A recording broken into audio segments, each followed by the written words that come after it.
Les Actes des Apôtres, chapitre 7. Le souverain sacrificateur dit, « Les choses sont-elles ainsi ?»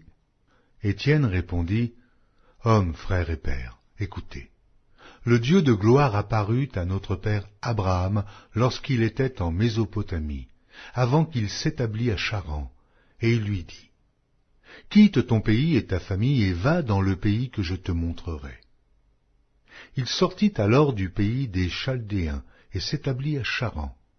De là, après la mort de son père, Dieu le fit passer dans ce pays que vous habitez maintenant. Il ne lui donna aucune propriété en ce pays, pas même de quoi poser le pied. Mais il promit de lui en donner la possession, et à sa postérité après lui, quoiqu'il n'eût point d'enfant. Dieu parla ainsi. Sa postérité séjournera dans un pays étranger, on la réduira en servitude, et on la maltraitera pendant 400 ans. Mais la nation à laquelle ils auront été asservis, c'est moi qui la jugerai, dit Dieu. Après cela, ils sortiront, et ils me serviront dans ce lieu-ci.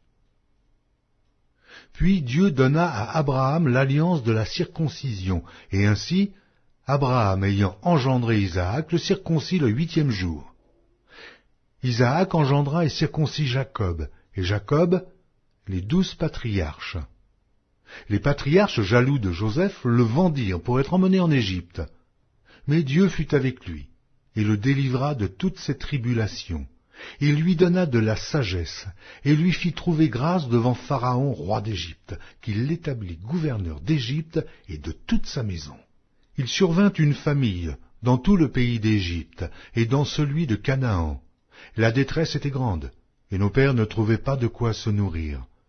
Jacob apprit qu'il y avait du blé en Égypte, et il y envoya nos pères une première fois. Et la seconde fois, Joseph fut reconnu par ses frères, et Pharaon sut de quelle famille il était. Puis Joseph envoya chercher son père Jacob et toute sa famille, composée de 75 personnes. Jacob descendit en Égypte, où il mourut, ainsi que nos pères, et ils furent transportés à Sichem et déposés dans le sépulcre qu'Abraham avait acheté à prix d'argent des fils des morts, père de Sichem. Le temps approchait où devait s'accomplir la promesse que Dieu avait faite à Abraham, et le peuple s'accrut et se multiplia en Égypte, jusqu'à ce que parut un autre roi qui n'avait pas connu Joseph. Ce roi, usant d'artifices contre notre race, maltraita nos pères, au point de leur faire exposer leurs enfants pour qu'ils ne vécussent pas. À cette époque naquit Moïse, qui était beau aux yeux de Dieu.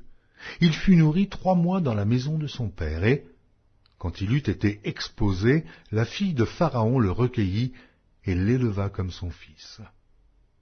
Moïse fut instruit dans toute la sagesse des Égyptiens, et il était puissant en parole et en œuvre. Il avait 40 ans lorsqu'il lui vint dans le cœur de visiter ses frères, les fils d'Israël. Il en vit un qu'on outrageait, et, prenant sa défense, il vengea celui qui était maltraité et frappa l'Égyptien. Il pensait que ses frères comprendraient que Dieu leur accordait la délivrance par sa main. Mais ils ne comprirent pas. Le jour suivant, il parut au milieu d'eux. Comme ils se battaient, il les exhorta à la paix.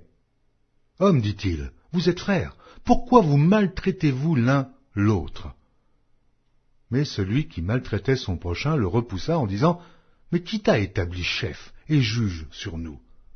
Veux-tu me tuer comme tu as tué hier l'Égyptien » À cette parole, Moïse prit la fuite et alla séjourner dans le pays de Madian, où il engendra 2 fils. 40 ans plus tard, un ange lui apparut au désert de la montagne de Sinaï, dans la flamme d'un buisson de feu. Moïse, voyant cela, fut étonné de cette apparition, et, comme il s'approchait pour examiner, la voix du Seigneur se fit entendre. « Je suis le Dieu de tes pères, le Dieu d'Abraham, d'Isaac et de Jacob. » Et Moïse, tout tremblant, n'osait regarder. Le Seigneur lui dit, « Ôte tes souliers de tes pieds, car le lieu sur lequel tu te tiens est une terre sainte. J'ai vu la souffrance de mon peuple qui est en Égypte. J'ai entendu ses gémissements, et je suis descendu pour le délivrer. Maintenant, va, je t'enverrai en Égypte, Ce Moïse qu'ils avaient renié en disant « Qui t'a établi chef et juge ?» c'est lui que Dieu envoya comme chef et comme libérateur avec l'aide de l'ange qui lui était apparu dans le buisson. C'est lui qui les fait sortir d'Égypte, en opérant des prodiges et des miracles au pays d'Égypte, au sein de la mer Rouge et au désert pendant 40 ans. C'est ce Moïse qui dit aux fils d'Israël, « Dieu vous suscitera d'entre vos frères un prophète, comme moi. » C'est lui qui, lors de l'assemblée au désert, étant avec l'ange qui lui parlait sur la montagne de Sinaï et avec nos pères, reçut des oracles vivants pour nous les donner. Nos pères ne voulurent pas lui obéir. Ils le repoussèrent, et ils tournèrent leur cœur vers l'Égypte, en disant à Aaron, « Fais-nous des dieux qui marchent devant nous, car ce Moïse, qui nous a fait sortir du pays d'Égypte, nous ne savons ce qu'il est devenu. » Et en ces jours-là, ils firent un veau. Ils offrirent un sacrifice à l'idole, et se réjouirent de l'œuvre de leurs mains. Alors Dieu se détourna, et les livra au culte de l'armée du ciel, selon qu'il est écrit dans le livre des prophètes, « M'avez-vous offert des victimes et des sacrifices pendant 40 ans au désert, maison d'Israël? Vous avez porté la tente de Moloch et l'étoile du dieu Renfant, ces images que vous avez faites pour les adorer. Aussi, vous transporterai-je au-delà de Babylone. » Nos pères avaient au désert le tabernacle du témoignage, comme l'avait ordonné celui qui dit à Moïse de le faire d'après le modèle qu'il avait vu.